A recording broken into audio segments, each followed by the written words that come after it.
Maintenance day tayo ngayon dahil aalis tayo. Hindi tayo ng Dinggalan.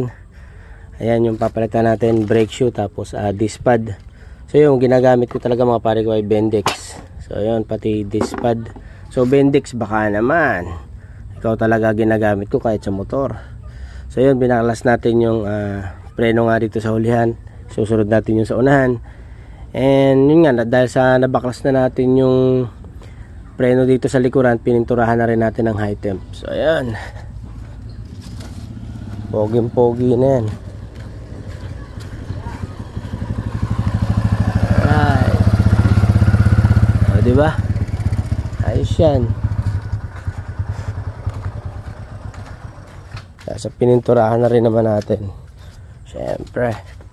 So ayan, Bendix baka naman. So ayan, tinitira na natin ang degreaser. Ayan, yung ating degreaser na pristine.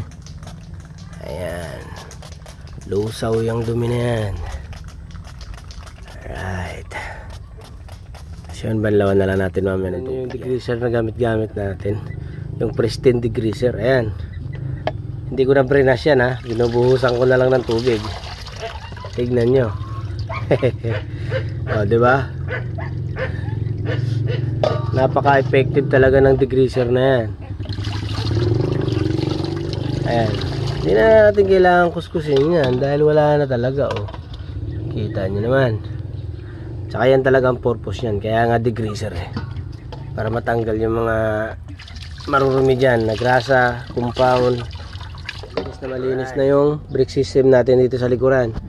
Ayan, makikita nyo naman, bago na rin yung brake shoe. And ito na rin yung brake hub natin. Alright, diba? Napakaganda. Ayan na ang ating hub. Pinturadong pinturado na. Ayan o. So yun mga pare ko, let's go!